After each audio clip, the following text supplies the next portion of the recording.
Hello students, कैसे हैं आप सभी लोग। तो एक बार फिर से स्वागत है अपने यूट्यूब चैनल स्किल वेब में। मेरा नेम है ब्रजेश सिंह। और स्टूडेंट्स, आज हम लोग पढ़ने चल रहे हैं workshop calculation and science second का थर्ड क्लास, जिसमें हम लोग पढ़ेंगे फ्रिक्शन। ठीक है, घर्षण पढ़ेंगे हम लोग। अभी की जो दो प्रीवियस क्लासेस हो चुकी हैं, जो पहले की दो क्लासेस हुई हैं, वो मैंने बल पर लिया था। ठीक है, तो बल और फ्रिक्शन का क्या कनेक्शन है आज आपको समझ में आएगा। एक्चुअल में वो दोनों क्लासेस पहले प्रीवियस सिलेबस के अकॉर्डिंग तो ठीक थी, लेकिन अब वो पूरा का पूरा फुल हो सकता है कि आपके उसके क्वेश्चंस ना आए, पर फिर भी हम लोग उसको डिस्कस कर रहे हैं, क्योंकि फ्रिक्शन को पढ़ने से पहले स्टूडेंट्स बल और बल से रिलेटेड जो बैलेंस फोर्स, अनबैलेंस फोर्स, या फिर जितनी भी थियरी है जो कि आपको बल से पता चलती है, फोर्स से पता चलती है, तो वो सारी चीज़ें जानना जरूरी था घर्षण को पढ़ने से पहले। इसीलिए मैंने वो चीज़ें आपको पढ़ाई, जबकि वो सिलेबस में पूरी तरीके से लिखा नहीं हुआ है, लेकिन फिर भी हम लोग उसको बिना समझे घर्षण को अच्छे तरीके से समझ नहीं पाएंगे। इसी वजह से मैंने उसको सबसे पहले आपको पढ़ा दिया है। अब आपको घर्षण अच्छे से समझ में आएगा। ठीक है, और उम्मीद करते हैं कि आपको प्रीवियस क्लासेस दोनों पसंद आई होंगी। तो चलिए शुरू करते हैं workshop calculation and science second का अपना ये थर्ड क्लास। ठीक है, तो चलिए स्टूडेंट, साथ ही साथ आपको एक बात और बता दूं कि अगर आपको ये वीडियो लेक्चर्स पसंद आते हैं तो इसको शेयर करिए, क्योंकि आप लोगों का एग्ज़ाम आ गया है, तो ज़्यादा से ज़्यादा बच्चों को शेयर कर देंगे तो उनका भी फ़ायदा हो जाएगा, क्योंकि ऑनलाइन एग्ज़ाम है, और उसमें आप लोगों को कैसे प्रैक्टिस क्या करनी है ना, वो सारी चीज़ें मैंने इसमें बताया है आपको चैनल पे किसी न किसी वीडियो में। तो उसमें आप जाइए और उसको पढ़िए और समझिए कि किस तरीके से हमें तैयारी करनी है। ठीक है, इसके साथ ही अब फ्रिक्शन का जैसे ये थियरी क्लास खत्म होगा, वैसे ही मैं इसका मल्टीपल चॉइस क्वेश्चन करवाऊंगा, और फोर्स और फ्रिक्शन से रिलेटेड जितने भी टॉपिक्स हैं वो सब आपको कवर करवा दिए जाएंगे मल्टीपल चॉइस क्वेश्चंस के थ्रू। ठीक है, तो चलिए शुरू करते हैं थर्ड क्लास अपनी। ठीक है, तो देखिए इसमें सबसे पहले स्टूडेंट्स थर्ड क्लास में आपके लिए है फ्रिक्शन। ठीक है, तो फ्रिक्शन क्या होता है वो आज हम लोग समझेंगे। तो सबसे पहले आपको मैं बता दूं कि जैसा कि आप पहले पढ़ चुके हैं अभी दोनों क्लासेस में, कि जो बल है, ठीक है, बल, जो बल है वही किसका कारण होता है, वस्तु की अवस्था में परिवर्तन करने का कारण होता है। ठीक है, उसके अलावा आपको मैंने कुछ भी नहीं बताया। मैंने यही बोला है कि अगर अगर किसी भी वस्तु की अवस्था में परिवर्तन करना है, जैसे कोई ये वस्तु है, ठीक है, और इसकी अवस्था में परिवर्तन करना है, कहने का मतलब इसकी पोजीशन मान लेते हैं 1 है, और इसको यहाँ से खिसका के और कहीं आपको लेके जाना है। तो स्टूडेंट्स, इसको मान लिया हमने एक बल बल लगाया, बल को F बोल दिया। F लगाने के बाद इस वस्तु को हम यहाँ ले जाना चाहते हैं, इस जगह पे। ठीक है, तो यहाँ ले जाने के लिए आप केवल एक ही चीज इस पे अप्लाई कर सकते हो, जिसको कहते हैं बल। बल के थ्रू ही आप इसकी अवस्था में परिवर्तन कर सकते हो। तो बल ही वो कॉज है जिसकी वजह से आप क्या करोगे, वस्तु की अवस्था में परिवर्तन हो सकता है। ठीक है, हो सकता है, किसकी वजह से, बल की वजह से ऐसा होगा। तो ये चीजें मैंने आपको बताई पिछले क्लासेस में। अब स्टूडेंट्स, आपको मैं बता रहा हूँ कि अवस्था परिवर्तन के का जो विरोध करता है, ठीक है, देखो यहाँ पे रखा हुआ था, ये यहाँ पे ये रखा हुआ था। अब देखो फ्रिक्शन की कहानी शुरू होती है यहाँ से। बल क्या करता है कि अवस्था में परिवर्तन कराता है, और फ्रिक्शन क्या है, उसका अपोज करता है। वैसे आप वो अगर 10th क्लास में पढ़े होंगे तो जड़त्व के नियम में आपने कहा, आपने ये भी समझा होगा कि नहीं, ये तो जड़त्व होता है जो अवस्था परिवर्तन का सपोर्ट करता है। ठीक है, कि अवस्था में परिवर्तन नहीं होने देता। तो कौन नहीं होने देता, जड़त्व नहीं होने देता। क्या नहीं होने देता, जड़त्व। ठीक है, जड़त्व अवस्था में परिवर्तन नहीं होने देता। और बल क्या है, अवस्था परिवर्तन का ही कारण है। ठीक है, अवस्था परिवर्तन अगर हुआ है किसी वस्तु में तो उस पर बल लगाया गया था, और अवस्था परिवर्तन का अपोज होना मतलब अवस्था में परिवर्तन ना करवाने के लिए कौन रिस्पॉन्सिबल होता है स्टूडेंट्स, अवस्था में परिवर्तन ना करवाने के लिए आपका रिस्पॉन्सिबल होता है जड़त्व। ठीक है, तो इंपॉर्टेंट बात यह है कि यहाँ जड़त्व का कॉन्सेप्ट अभी हम लोग नहीं समझ रहे हैं, यहाँ हम लोग समझ रहे हैं फ्रिक्शन। ठीक है, तो तो आपको मैं बताना चाहता हूँ कि स्टूडेंट्स, अगर कोई वस्तु है जो कि दूसरे वस्तु से या किसी सतह से कांटेक्ट पर रखी हुई, संपर्क में रखी हुई, जैसे देखो यहाँ पे इसका ये संपर्क तल है, ये मान लिया ये ये है आप जमीन है और ये कोई वस्तु है, ठीक है, ये वस्तु है, कोई कोई भी बॉडी ले लो, ब्लॉक ले लो, ठीक है। तो जब जब आप इसको इधर की तरफ खिसकाते हो तो आपको एक निश्चित लेवल, मतलब कुछ एक डेफिनेट अमाउंट का आपको बल लगाना पड़ता है, ठीक है, वहां पे बल लगाना पड़ता है। तो इस बल की मात्रा किन बातों पे डिपेंड करती है कि आपको कितना बल लगाना होगा, तो वो डिपेंड करता है कि इसके नीचे इस सतह पर, ठीक है, इसके नीचे इस सतह पर, यहाँ पर, यहाँ यहाँ जितने जितने में ये टच है बॉडी, ये और ये, ठीक है, जितने में इस पे घर्षण कितना है, ठीक है। तो घर्षण क्या है, एक तरीके का घर्षण इस बल का अपोज कर रहा है, तो घर्षण भी एक प्रकार का क्या हो गया, बल हो गया, ठीक है, ये भी एक तरीके का क्या है, बल है। तो अभी अगर आपको इसको डिफाइन करना हो तो आप कैसे बोलोगे, इसको कहोगे कि घर्षण एक प्रकार का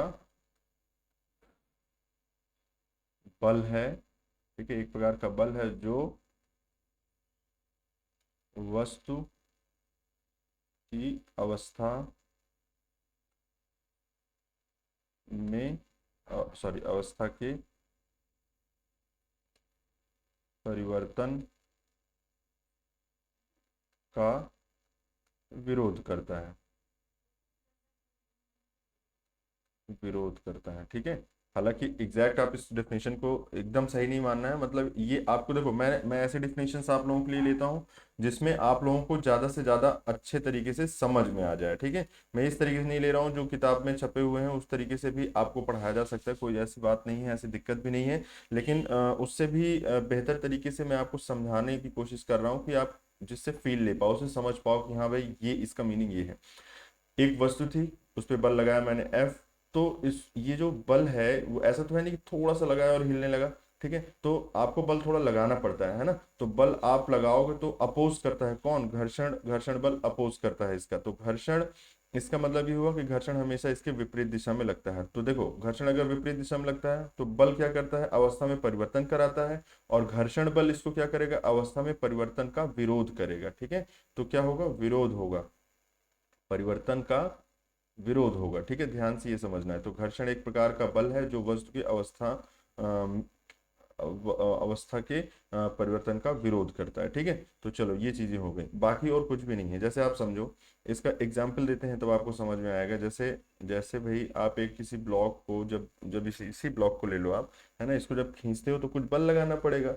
तो बल क्यों लगाना पड़ रहा है, इसका मतलब आपके अपोजिट में कोई काम कर रहा है जो मतलब इस बल के विरोध कर रहा है, जिसकी वजह से आप इसको ले नहीं जा पा रहे हो, ठीक है। यही तो बात होगी कुछ ना कुछ। मान लो अगर विरोध ज्यादा होता तो इस बल की वैल्यू और बढ़ जाती। तो आप सोच रहे हो कि नहीं सर, ये तो द्रव्यमान पे डिपेंड करता है इसके, तो हो सकता है, हो सकता है, अभी मैं कंफर्म नहीं कर रहा हूँ, हो सकता है द्रव्यमान पे डिपेंड कर रहा हो, और भी बातों पे डिपेंड कर रहा हो, है ना, जैसे जिसको मैं जड़त्व बोल रहा हूँ, करता है, बिल्कुल सही बात है। लेकिन आपको कितना बल लगाना है, ठीक है, वो डिपेंड करेगा कि आपका उस सतह के बीच में जो जो भी वो कांटेक्ट सरफेस है यहाँ पे, उस सतह पर घर्षण बल का मान कितना है, ठीक है। तो घर्षण बल को ही अपोज करना होता है। जैसे मैंने आपको सिखाया था कि बैलेंस बैलेंस फोर्स क्या होता है, मैंने आपको सिखाया था। जैसे मान लो कोई वस्तु है, ठीक है, उस पे आप एफ फोर्स लगा रहे हो और इधर भी एफ फोर्स लगा रहे हो, तो क्या ये वस्तु अपनी अवस्था से परिवर्तित होगी, तो नहीं परिवर्तित होगी। क्यों, क्योंकि ये फोर्स इस फोर्स को बैलेंस कर दे रहा है। कहने का मतलब जो इस पे नेट फोर्स है, जो नेट फोर्स है वो क्या हो जाएगा, जीरो हो जाएगा, नेट फोर्स क्या हो जाएगा, जीरो हो जाएगा, ठीक है। तो नेट फोर्स जीरो हो गया, तो इसका मतलब क्या हुआ कि वस्तु को ऐसा लग रहा है कि कोई भी बल नहीं लग रहा है। तो जब तक ये वस्तु रुकी, भाई पहले ये रुकी हुई थी, ये वस्तु पहले रुकी हुई थी, तो अब इस पे बल लगा रहे हैं हम लोग, और अभी भी ये रुकी हुई है। तो रुकी हुई है, तो इसका मतलब ये हुआ कि कोई ना कोई तो है जो इधर की तरफ कोई बल लग रहा है। तो उसी बल को हम लोग क्या कहते हैं, फ्रिक्शन कहते हैं। उसी बल को क्या कहते हैं, फ्रिक्शन बोलते हैं, ठीक है, घर्षण बोलते हैं। उसी बल को स्टूडेंट्स हम लोग क्या बोलते हैं, फ्रिक्शन बोलते हैं। जो कि अप्लाइड फोर्स के, मतलब जो आपने बल खुद से लगाया है उसका हमेशा विरोध करता है। ध्यान से समझ लो, ये हमेशा विरोध करता है आपके उस बल का जिसकी वजह से आप अवस्था परिवर्तन कराना चाहते हो। क्यों, क्योंकि ये जो बल है, मतलब ये जो घर्षण बल है, ये अवस्था परिवर्तन का ही विरोध करने लगता है कि हम अवस्था में परिवर्तन नहीं होने देंगे, ठीक है। हालांकि ये सही मायने में तो ये जड़त्व होता है, लेकिन आप इसको इस तरीके से भी समझो, ये घर्षण भी कुछ इसी प्रकार का बल है जो अवस्था में परिवर्तन नहीं होने देता। और अपने सबसे इंपॉर्टेंट बात यह है कि आपके द्वारा लगाए गए बल का हमेशा विरोध करता है। ठीक है, तो बस इतनी सी बात है। और ये ऐसा तब होता है स्टूडेंट्स जब कोई दो वस्तु संपर्क में होती हैं। ठीक है, तो यहाँ इंपॉर्टेंट बात यह है कि जब दो वस्तुएं दो वस्तुएं संपर्क में हो, ठीक है, संपर्क में होती हैं, तभी घर्षण बल लगता है। ठीक है, तभी घर्षण बल लगता है। ठीक, तभी घर्षण बल लगता है। तो ये चीजें हैं घर्षण बल का। अच्छा, इसके कई सारे फायदे हैं, नुकसान हैं। ठीक है, कुछ इसका उपयोग भी है। तो वो सारी चीजें भी हम लोग इसी क्लास में या फिर नेक्स्ट क्लास में डिस्कस करेंगे। फिलहाल के लिए आपको घर्षण की एक जो बेसिक थ्योरी थी, जो मीनिंग थी, समझ में आ गई होगी। ठीक है, और ये भी चीजें साथ ही साथ आप याद रखना कि किसी भी वस्तु पर बल बहुत सारे लग रहे हों, लेकिन उन सभी बलों का जो परिणामी बल है वो अगर जीरो है बच्चों, वो अगर जीरो है तो मान लेना कि वस्तु की अवस्था में परिवर्तन नहीं होगा। वस्तु की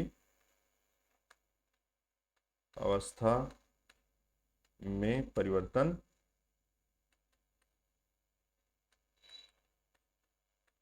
नहीं होगा। ठीक है,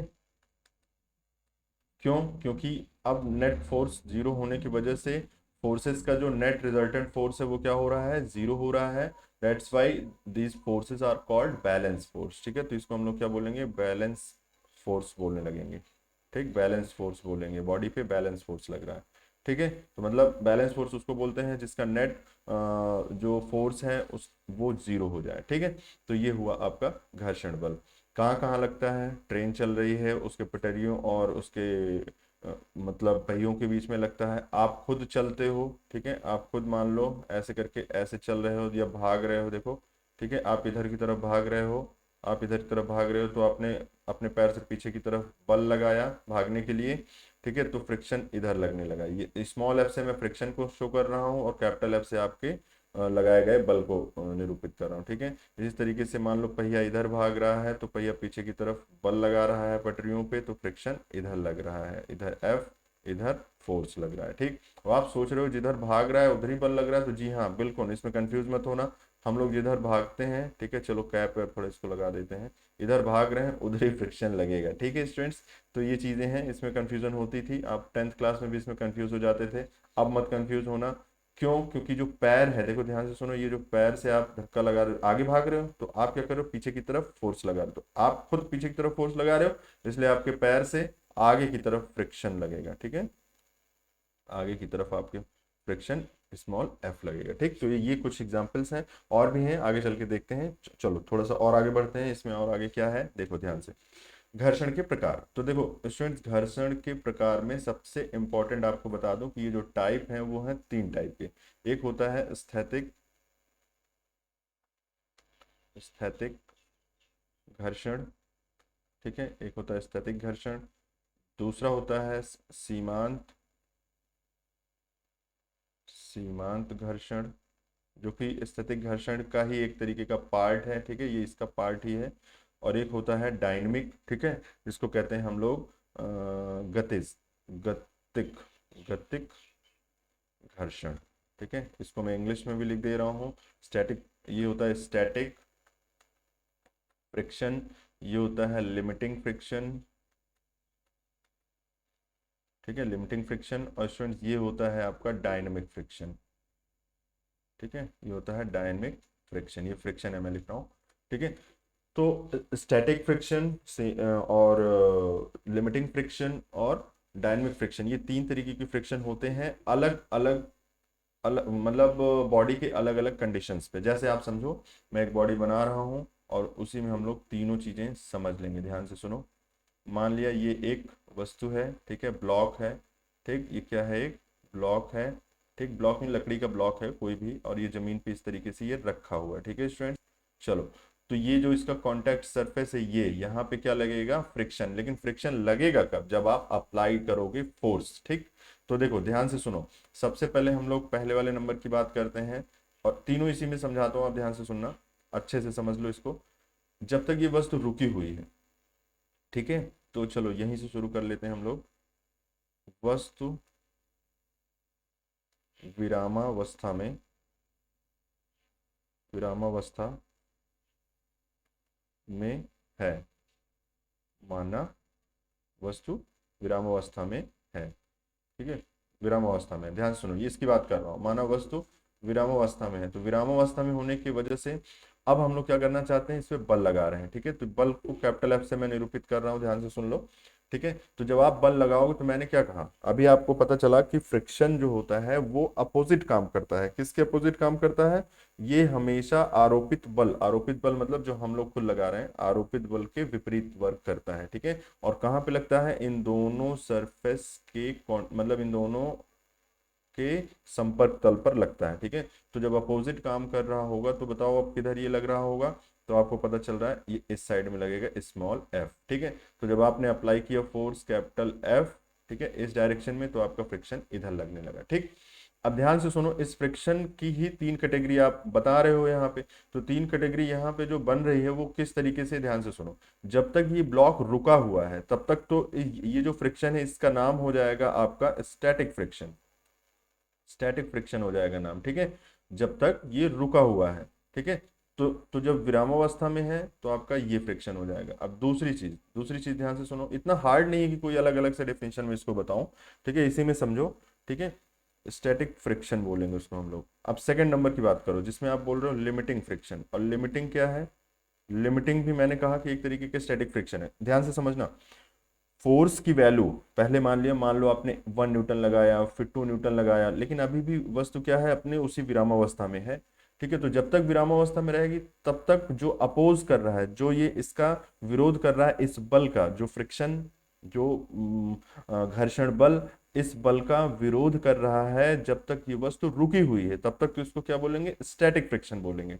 अब ये जस्ट मतलब फोर्स की वैल्यू धीरे धीरे धीरे धीरे बढ़ाना शुरू किए, थोड़ा सा बढ़ाए और बढ़ाए और बढ़ाए, तो बढ़ाए तो पता चला ये जस्ट हिलने वाली, मतलब जस्ट अब ये इधर चलने ही वाली है।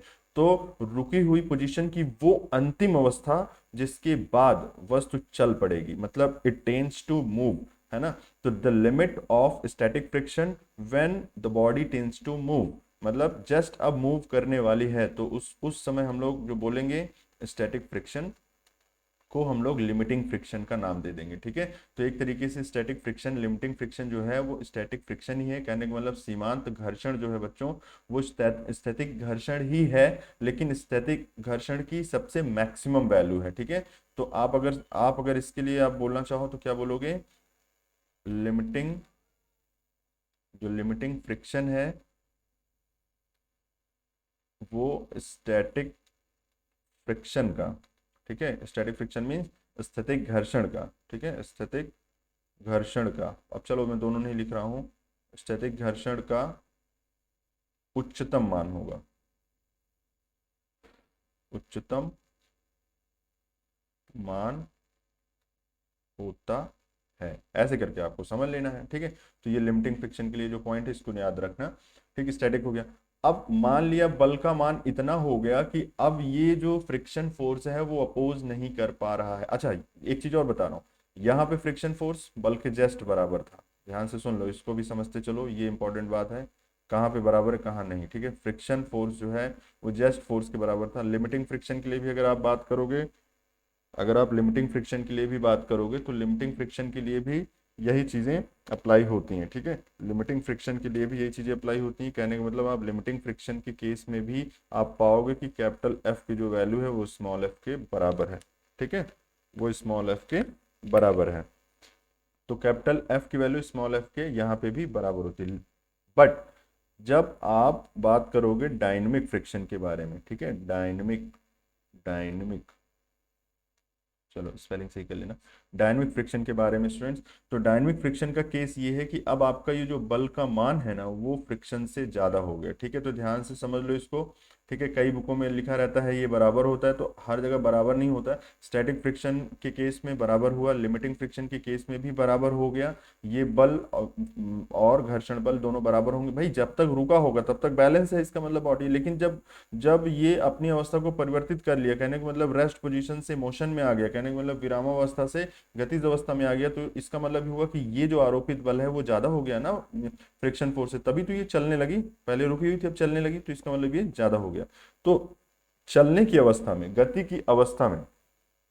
की अवस्था में जो घर्षण बल लगेगा उसको हम लोग क्या कहेंगे, डायनेमिक फ्रिक्शन बोलेंगे। ठीक है, डायनेमिक फ्रिक्शन कहेंगे उसको हम लोग। ठीक, तो उम्मीद करता हूँ कि तीनों समझ में आ गया होगा। तो चलो एक बार फिर से कंक्लूजन निकालते हैं। स्टैटिक फ्रिक्शन क्या है, जब वस्तु विरामावस्था में होती है तो उस समय जो आपका घर्षण बल लगता है, जो उस समय जो घर्षण होता है उसको हम लोग बोलते हैं स्टैटिक फ्रिक्शन। ठीक है, स्टैटिक फ्रिक्शन हालांकि बता चुका हूँ। और जो घर्षण बल तब जब घर्षण का मान मैक्सिमम होता है, ठीक है, मान अधिकतम हो, अधिक अधिकतम हो, तो अधिकतम मान को ही हम लोग बोलते हैं लिमिटिंग फ्रिक्शन। ठीक है, मतलब सीमांत। ठीक है, सीमांत, सीमांत घर्षण बोलते हैं हम लोग। ठीक है, और लास्ट में जब वस्तु चल रही होती है, मतलब गति की अवस्था में गति की अवस्था में आप बात करोगे तो जो भी यहाँ घर्षण बल का बोलोगे आप उसको बोलोगे गतिक घर्षण। ठीक है, और ध्यान रखना गतिक घर्षण के केस में applied force F greater than friction force. क्यों? क्योंकि वस्तु चल पड़ी। ठीक है, तो ध्यान से आपको समझ लेना है। अच्छा, आप अगर ये जानना चाहते हो कि इन तीनों फ्रिक्शन में, ठीक है, क्योंकि नाम अलग अलग है तो इसका मतलब इसको सिंबल भी अलग अलग देना होगा, तो बिल्कुल सिंबल आप अलग दे सकते हो। तो यहाँ स्टैटिक के लिए S लगा दो, यहाँ लिमिटिंग के लिए L लगा दो, यहाँ डायनेमिक के लिए D लगा दो। अगर इन तीनों फ्रिक्शंस की मैं बात करूं तो इन तीनों फ्रिक्शन में सबसे ज्यादा कौन सा होता है वो आपको मैं बता देता हूं। तो सबसे ज्यादा तो अधिकतम मान तो ये आपको पता ही है कि लिमिटिंग फ्रिक्शन का होता है, तो लिमिटिंग फ्रिक्शन सबसे ज्यादा होगा, फिर आपका स्टैटिक फ्रिक्शन होगा और फिर जाके आपका डायनेमिक। तो डायनेमिक फ्रिक्शन की वैल्यू बहुत कम होती है, तो ये याद कर लो अगर, तो बढ़िया है। ठीक है, ये चीजें आपको दिमाग में रहनी चाहिए। लिमिटिंग फ्रिक्शन का जो मान होता है, जो सीमांत घर्षण का जो मान होता है वो इन तीनों घर्षण में सबसे अधिक होता है, फिर स्टैटिक का, फिर डायनेमिक का। ये दोनों बराबर भी हो सकते हैं कभी कदार, हालांकि ये सबसे कम होता है। ठीक है, तो चलो आओ, तो उम्मीद करता हूँ ये चीजें आपको समझ में आई होंगी। ठीक है, बेहतर तरीके से समझते रहिए इसी तरीके से। चलिए आगे बढ़ते हैं फ्रिक्शन के लॉ। अब फ्रिक्शन के लॉ में हम लोग क्या पढ़ने वाले हैं, जरा ध्यान से देखते हैं।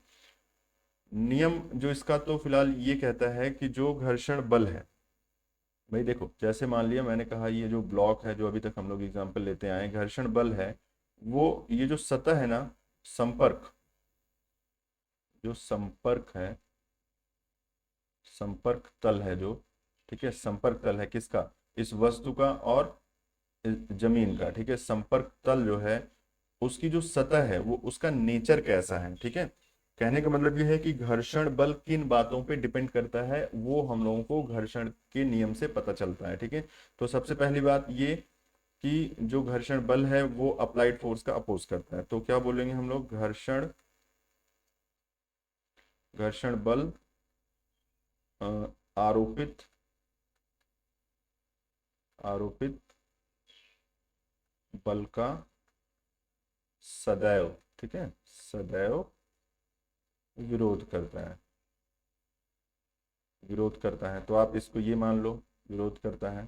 ठीक है, और अगर आपको मैं बोलूं कि संतुलन की स्थिति में, संतुलन की स्थिति में, संतुलन की स्थिति में जो अप्लाइड फोर्स F है वो किसके बराबर होता है, फ्रिक्शन फोर्स के जस्ट बराबर होता है। ध्यान से सुन लो, संतुलन की स्थिति की बात कर रहा हूँ, डायनामिक फ्रिक्शन की बात नहीं कर रहा हूँ जिस समय वस्तु चल रही होती है, ये रुकी हुई अवस्था की बात कर रहा हूँ जब ओवरऑल नेट फोर्स 0 हो। ठीक है, संतुलन की स्थिति में ये बराबर होते हैं और एक दूसरे का विरोध करते हैं। ठीक है, तो विरोध वाला ऊपर ही पॉइंट लिख दिया मैंने। तीसरी चीज, संपर्क संपर्क तल की प्रकृति पर निर्भर करता है। ठीक है, जो घर्षण बल है वो संपर्क तल के प्रकृति पर निर्भर करता है, जो घर्षण बल है वो किस पर निर्भर करता है, संपर्क तल के प्रकृति पर निर्भर करता है। ठीक है, तो जो घर्षण बल है, घर्षण बल संपर्क तल के प्रकृति पर निर्भर करता है। तो तीन बातें आपको पता चल गई। पहला पॉइंट ये कि एक दूसरे के विरोध करता है, दूसरा संतुलन की स्थिति में दोनों का मान बराबर होता है संतुलन की स्थिति में, और तीसरी चीज घर्षण घर्षण जो बल होता है वो संपर्क तल के प्रकृति पर निर्भर करता है, यह संपर्क तल के क्षेत्रफल पर निर्भर नहीं करता है। ठीक है, क्षेत्रफल पर निर्भर नहीं करता, याद रखना। बहुत सारे लोगों को कंफ्यूजन होती है कि जितना ज्यादा क्षेत्रफल इससे घिरा होगा उतना ही ज्यादा आपका क्या लगेगा, फ्रिक्शन लगेगा, लेकिन ऐसा नहीं है, संपर्क तल के क्षेत्रफल पर निर्भर नहीं करता। ठीक है, याद रखना इस चीज को, मैं अंडरलाइन इसके लिए कर रहा हूं, आपको ध्यान से समझो। संपर्क तल के क्षेत्रफल पर निर्भर नहीं करता। ठीक है, ध्यान से सुन लो, यह मतलब घर्षण बल। ठीक है, तो ये सारी चीजें हैं। और एक लास्ट में आपको एक और बात बताता हूँ, ठीक है, जो कि घर्षण के नियम में आता है, और आगे चल के इसका मैं और डिटेल से बताने वाला हूँ। जो घर्षण बल है, जो घर्षण बल है जिसको आप स्मॉल f से बार बार शो कर रहे हो, वो किसके प्रोपोर्शनल होता है, अभिलंब प्रतिक्रिया के। और ये क्या होता है अभिलंब प्रतिक्रिया, आगे देखते हैं। अभिलंब प्रतिक्रिया, ठीक है, अभिलंब प्रतिक्रिया, इसको हम लोग R से निरूपित करते हैं। ठीक है स्टूडेंट्स, तो ये भी आपका एक 4th नंबर पे। तो ये जो चारों पॉइंट्स हैं वो एक तरीके से घर्षण का नियम कहलाता है। हालांकि घर्षण के नियम में सबसे इंपॉर्टेंट ये है कि घर्षण बल F जो है अभिलंब प्रतिक्रिया के समानुपाती होता है। ठीक है, दिमाग में ये रखना है आपको ये बात हमेशा, कि जो घर्षण बल F होता है स्मॉल f, वो प्रोपोर्शनल होता है किसके, R की, और R क्या है, अभिलंब प्रतिक्रिया है। ठीक है, तो ये चीजें हैं आपका, ये आपको समझना है। ठीक है, ठीक है, तो आगे देखते हैं। आगे आपको मैं बता रहा हूं कि अभिलंब प्रतिक्रिया क्या होती है। ठीक है, तो अभिलंब प्रतिक्रिया देखते हैं हम लोग, ध्यान से समझो। देखो, नेक्स्ट स्लाइड ले लेते हैं। अभिलंब प्रतिक्रिया के लिए मैं एक डायग्राम बना रहा हूं जिसमें आपको अच्छे से समझ में आएगा कि बेसिक बेसिक जो फोर्सेस के जो डायग्राम है जिसकी डायरेक्शन सहित इसमें किस तरीके से क्या होता है। ठीक है, तो मान लेते हैं कि एक ये सरफेस है, ठीक है, एक ये सरफेस है ऐसे करके, ठीक, इस पे एक वस्तु मैंने एक ब्लॉक रख दिया इस तरीके से। ठीक, तो ये जो ब्लॉक है इसके सेंटर से, ठीक है, अभी सेंटर ऑफ ग्रेविटी क्या होता है आगे चल के बताऊंगा, लेकिन फिलहाल अभी समझो। यहाँ से जो इसका, अगर मान लो इसका द्रव्यमान m रहा होगा, ठीक है, इसका द्रव्यमान कितना था, m था, तो द्रव्यमान m था, तो नीचे की तरफ क्या काम करेगा, इसका भार, तो W। ठीक है, क्यों, क्योंकि धरती के केंद्र की तरफ करता है। तो जब आप इस तरीके की जमीन हमेशा कभी भी बनाओगे, सरफेस ऐसे बनाओ, तो हमेशा इसको डाउनवर्ड ही शो करोगे, ये एकदम दिमाग में नोट कर लो। ठीक है, डाउनवर्ड ही आप इसको शो करोगे। ठीक है, चलो अब उसके अलावा मान लिया आपने आरोपित बल इधर किया, ठीक है, तो आरोपित बल आपने इधर लगाया तो उसको बोलेंगे कैपिटल F। ठीक, तो जब आप आरोपित बल इधर करोगे तो फ्रिक्शन किधर लगेगा, इस साइड, तो फ्रिक्शन हो जाएगा स्मॉल f। ठीक है, तो इसको चाहो तो आप सेंटर से दिखा सकते हो कि स्मॉल f इधर लग रहा है, ठीक है, स्मॉल f इस साइड लग रहा है। अब ध्यान से सुनो, ये जो आपने, आपका जो ये भार है, ठीक है, जिसको कह रहे हो भार, ठीक है, ये भार है, ये आपका है आरोपित बल, ठीक है, ये है आरोपित बल, ये है आपका फ्रिक्शन, कहने का मतलब ये है घर्षण। ठीक है, घर्षण ध्यान समझना, घर्षण यहाँ से नहीं, घर्षण यहाँ से लग रहा है, के संपर्क तल पर ये घर्षण बल लगता है, हमेशा याद रखना ये यहाँ पे। ठीक है, संपर्क तल पर लगता है, ऐसे बस दिखाने के लिए एक जगह से सारे बलों को निरूपित कर रहे हैं। ठीक है, और अब ये जो भार है, ठीक है स्टूडेंट्स, ये जो भार है आपका, भार का जस्ट अपोजिट ऊपर की तरफ एक और फोर्स वर्क करता है जिसको हम लोग बोलते हैं R, और इसी को कहते हैं हम लोग अभिलंब प्रतिक्रिया। और ये किस तरीके की, किसकी प्रतिक्रिया है, अभिलंब तो मीन्स लंबवत है, इस वजह से अभिलंब बोल रहे हो। और प्रतिक्रिया किसकी है, ये है प्रतिक्रिया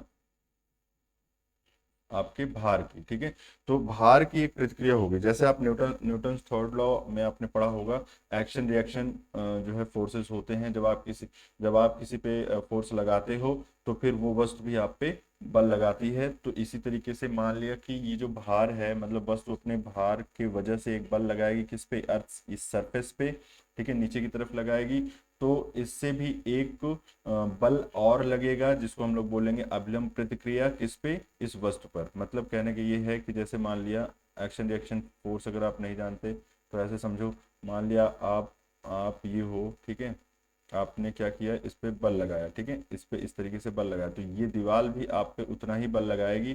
तो आपने जो बल लगाया वो है आपका फोर्स, और जो ये रिएक्शन है वो है आर, तो ये दोनों एक दूसरे के विपरीत होंगे, ठीक है। तो ये नॉर्मल रिएक्शन होता है, इसको क्या कहते हैं हम लोग, नॉर्मल रिएक्शन, नॉर्मल रिएक्शन, ठीक है, नॉर्मल रिएक्शन। ये क्या है, अप्लाइड फोर्स, ठीक है, ये आपका हो गया वेट, और ये हो गया आपका फ्रिक्शन। तो आपको मैंने हर तरीके से बता दिया है ये।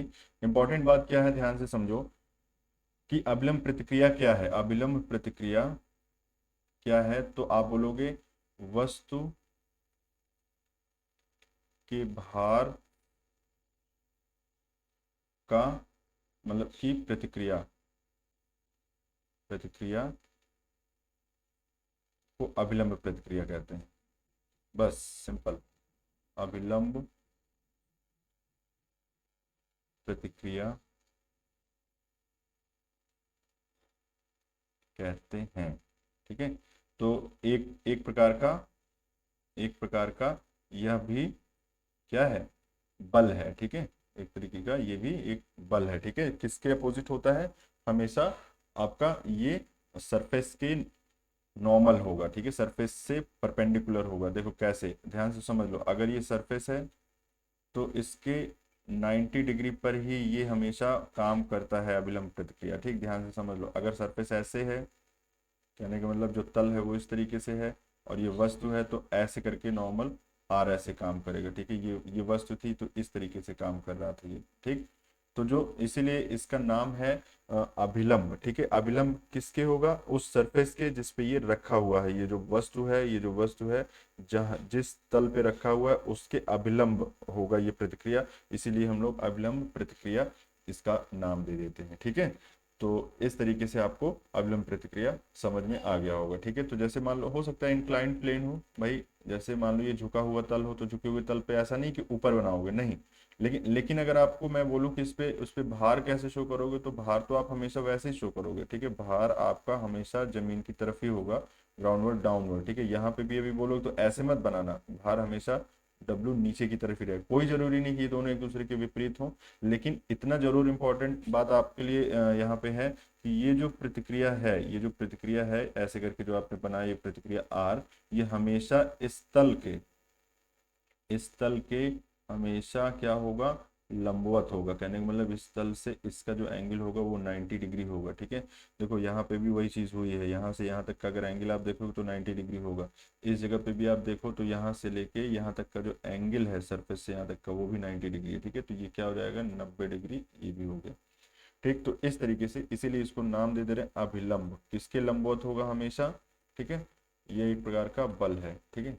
और लंबवत किसके होगा, लिख दे रहा हूं, सदैव संपर्क तल के लंबवत कार्य करता है। इंपॉर्टेंट बात है ये आपके लिए, नोट करके इसको दिमाग में रखना, ठीक है। तो सदैव लंबवत कार्य करता है, तो ये हो गया, ठीक। तो चलो आगे देखते हैं, आगे है घर्षण गुणांक, ठीक है। तो घर्षण गुणांक क्या होता है, हालांकि वही फिगर आपके लिए फिर से काम आएगा, मैं एक बार फिर से बना दे रहा हूँ जल्दी से। देखो ध्यान से सुनो, ये एक बॉडी है, ठीक है, जिसमें ये डब्ल्यू नीचे था, फोर्स इधर लगा रहे थे आप, फ्रिक्शन फोर्स इधर लग रहा था, ठीक है, स्मॉल एफ इधर लग रहा था, और ऊपर की तरफ लग रहा था नॉर्मल रिएक्शन। तो घर्षण गुणांक क्या होता है, तो अभी अभी घर्षण के नियम से आपने पढ़ा था कि जो ये फ्रिक्शन फोर्स एफ होता है वो किसके प्रोपोर्शनल होता है, नॉर्मल रिएक्शन का, मतलब अभिलंब प्रतिक्रिया के होता है प्रोपोर्शनल, ठीक है। तो जब आप प्रोपोर्शनलिटी हटाते हो स्टूडेंट्स, तो यहाँ पे आ जाता है एक कांस्टेंट, ठीक है, जिसको आप बोलते हो म्यू, ठीक है, इसको क्या कहते हो, म्यू, इसको बोलते हैं म्यू, इसका नाम ही है म्यू, ठीक है, म्यू आर, ठीक है। इस तरीके जब भी देखो फिजिक्स भौतिक विज्ञान का ये नियम है, जब भी प्रोपोर्शनलिटी, ये प्रोपोर्शनल मतलब समानुपाती चिन्ह हटता है बराबर में, तो एक कोई ना कोई कांस्टेंट हमें यहाँ पे लिखना होता है। तो इस समय हम लोगों ने कांस्टेंट लिखा है जिसका नाम म्यू दे दिया है, और इसी को हम लोग कहते हैं घर्षण गुणांक। बस इससे ज्यादा आपको नहीं समझना है, ना तो इसकी फील्ड लेनी है, एक तरीके का ये गुणांक है, ठीक है। जो कि इन दोनों में संबंध स्थापित करता है, किसमें, फ्रिक्शन में और नॉर्मल रिएक्शन में। नॉर्मल रिएक्शन कहाँ है आपका, ये है, फ्रिक्शन कहाँ है, ये है, इन दोनों में संबंध स्थापित करता है इस तरीके से। तो ये आपको याद रखना है, ये संबंध आपको याद रखना है, ये क्वेश्चन आपके एग्जाम में आता है। लेकिन इंपॉर्टेंट क्या है कि ये जो म्यू है, जिसको म्यू है उसी को हम लोग क्या कहते हैं, घर्षण गुणांक कहते हैं, कोफिशिएंट ऑफ फ्रिक्शन बोलते हैं, ठीक है, coefficient of friction, coefficient of friction कहते हैं, ठीक है स्टूडेंट्स। तो ये चीजें हैं, आपको इतना दिमाग में रखना है। तो कोफिशिएंट ऑफ फ्रिक्शन हो गया आपका। कहने का मतलब ये है एक तरीके से, कोफिशिएंट ऑफ फ्रिक्शन जो है, coefficient of friction, friction relates F and small, sorry capital R, मतलब friction force and normal reaction, ठीक। तो इस तरीके से ये रिलेशन बनाता है। तो अगर आप म्यू की बात करो तो म्यू की क्या लिखोगे, small F by capital R. बस इस तरीके से सिंपली आपको समझना है। इसकी कोई यूनिट नहीं होती है। क्यों नहीं होती यूनिट, तो यूनिट इसकी कुछ नहीं होती है, तो बोलेंगे आप यूनिट लेस, यूनिटलेस क्यों, क्योंकि ऊपर फ्रिक्शन का जो यूनिट लिखेंगे उसका भी यूनिट न्यूटन लिखेंगे, और नॉर्मल रिएक्शन आर है वो भी एक तरीके का बल है, तो दोनों बल हैं, तो बल से बल का जो मात्रक है वो कट जाएगा, तो इसलिए इसका कोई यूनिट नहीं होगा, मात्रक नहीं होता, इसका कोई मात्रक नहीं है, एक तरीके का बस आंकिक मान है, यह एक आंकिक मान है, एक आंकिक मान है, बस इससे ज्यादा आपको नहीं समझना है इसमें कुछ भी, ठीक है। तो यह एक आंकिक मान है, ठीक है। आगे देखते हैं एक लास्ट टॉपिक, जिसमें आज के लिए इतना ही बस हम लोग कवर अप करेंगे। देखो घर्षण कोण, ठीक है, एंगल ऑफ फ्रिक्शन क्या होता है, तो ध्यान से सुनो फिर से वही चीज।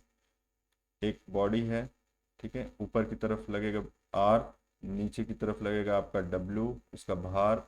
अगर मान लीजिए इधर हमने बल लगाया तो ये हो जाएगा एफ, और इधर फ्रिक्शन लगेगा तो हो जाएगा स्मॉल एफ।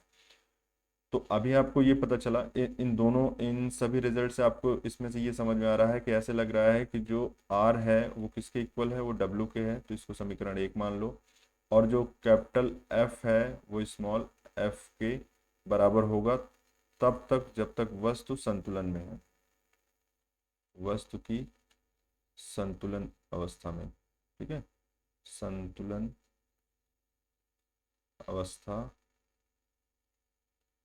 में, ठीक, वस्तु के संतुलन मतलब ये जो वस्तु है, ये जो वस्तु है इसके संतुलन की अवस्था में ये चीजें होंगी, ठीक। तो इस तरीके से ये बराबर होगा। अभी आपको एक और इम्पोर्टेंट बात बताता हूं कि ये घर्षण कोण है क्या, ठीक है। तो घर्षण कोण कोण स्मॉल एफ और आर के परिणामी, ठीक है, परिणामी। अब ये समझना होगा, थोड़ा ध्यान से समझना, परिणामी बल, परिणामी बल तथा अभिलंब प्रतिक्रिया आर के बीच का कोण है, ठीक है, बीच का कोण है। अब आपको समझाता हूँ, ध्यान से सुनो कैसे। अभी पिछले क्लास में मैंने आपको बताया आर है ये, जैसे मान लिया, और ये इधर फ्रिक्शन फोर्स है, तो इन दोनों का परिणामी किधर होगा स्टूडेंट्स, परिणामी इन दोनों के बीच में होगा, ठीक है, इन दोनों के बीच में कोई परिणामी होगा। तो देखो परिणामी कैसे बनाओगे आप, ठीक है, परिणामी ऐसे देखो, ये ठीक है, ये हो जाएगा आपका परिणामी, समांतर चतुर्भुज नियम से आप परिणामी निकालोगे, तो परिणामी को मान लो एस है, ठीक है। तो परिणामी क्या है, मान लो एस है। तो घर्षण कोण किसके किसके बीच का एंगल है, एक्चुअल में ये कोण है, मतलब ये कोण है किसके किसके बीच का, आर और एफ आर के परिणामी के बीच का, ठीक है। एफ और आर के परिणामी, देखो यहाँ से मैंने लिखा है फ्रिक्शन और अभिलंब प्रतिक्रिया आर के परिणामी, ठीक है, परिणामी बल एक बात हो गई, और अभिलंब प्रतिक्रिया आर के बीच का कोण है, ठीक है, क्या, घर्षण कोण, ठीक, एंगल ऑफ फ्रिक्शन। तो ये हो गया आपका थीटा। अब थीटा अगर आपको निकालना हो तो कैसे निकालोगे, तो वही समांतर चतुर्भुज नियम लगाओगे। ये जो एफ है वो आप यहाँ पे भी निरूपित कर सकते हो, तो इसको मान लोगे स्मॉल एफ है ये, ठीक है, ये स्मॉल एफ है, और ये एस हो गया, और ये आपका आर हो गया। तो अगर मैं आपको एक त्रिभुज दिखाऊं इसमें, तो देखो एक त्रिभुज इसमें बन रहा है जिसमें तीनों भुजाओं की वैल्यूज आपको पता चल रही हैं। तो तीनों भुजाओं की वैल्यूज आपको पता चल रही हैं, और उस त्रिभुज को देखो कैसे हम लोग बना रहे हैं, ध्यान से देखो। ये है आपका आर, ठीक, ये है आपका स्मॉल एफ, और ये है, ये चीजें हो गई, ये हो गया आपका एस, ठीक है। तो यहाँ से लेके यहाँ तक एस है, ये है आपका एफ, और ये है आपका आर, और ये एंगल हो गया थीटा। तो अब अगर इसमें बताओ, अगर मैं पूछूं आपसे कि बताओ टेन थीटा क्या होगा, तो आप क्या निकालोगे, लंब बटे आधार, ऐसे ही तो बोलते हो, लंब अनुपाते आधार। तो जरा इसमें आधार और लंब पहचानो क्या है, तो लंब की वैल्यू हो जाएगी इसमें स्मॉल एफ, और आधार क्या है इसका, आर, ठीक है, आधार क्या है, आर, ठीक है। तो लंब बटे आधार हो जाएगा। तो इसका मतलब ये हुआ कि जो ये टेन थीटा है वो हो जाएगा आपका एफ बाई आर। अच्छा, एफ बाई आर को और कुछ बोलते थे क्या, तो एफ बाई आर को शायद आप क्या बोलते थे, शायद क्या कंफर्म आप बोलते थे घर्षण गुणांक, क्या कहते थे, घर्षण गुणांक। तो एक तरीके से जो ten of ten of sorry, घर्षण गुणांक को म्यू से निरूपित करते हैं। एक प्रकार से जो टेन है, टेन ऑफ थीटा, मतलब घर्षण कोण का अगर टेन ले लें हम लोग, मतलब ट्रिग्नोमेट्रिक फंक्शन अगर टेन के साथ उसको लिख दें, तो घर्षण गुणांक म्यू के बराबर हो जाता है। कैसे पता, क्योंकि इसका भी मान एफ बाई आर होता है, और यहाँ से आपने ये देखा कि टेन थीटा का मान भी एफ बाई आर है, ठीक। तो अगर आपको निकालना हो घर्षण कोण यहाँ से, ठीक है, तो आप क्या बोलोगे, घर्षण कोण अगर आपको निकालना है, सही सही एकदम घर्षण कोण आपकी वैल्यू निकालनी है, तो आप कैलकुलेटर का यूज करोगे।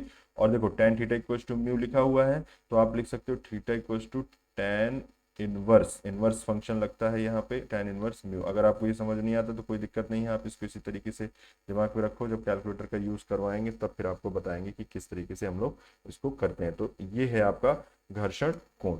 तो इंपॉर्टेंट बात थी, है ना, कभी कभी ये डायरेक्ट आपको ये एक्सप्रेशन पूछ लेता है कि घर्षण कोण का मान क्या होता है, तो टेन इनवर्स ऑफ म्यू, ठीक है। तो ये रिजल्ट आपको डायरेक्ट याद रख लेना है, ये भी याद रख लेना है, और ये दोनों संतुलन की अवस्था में ये दोनों बातें होती हैं।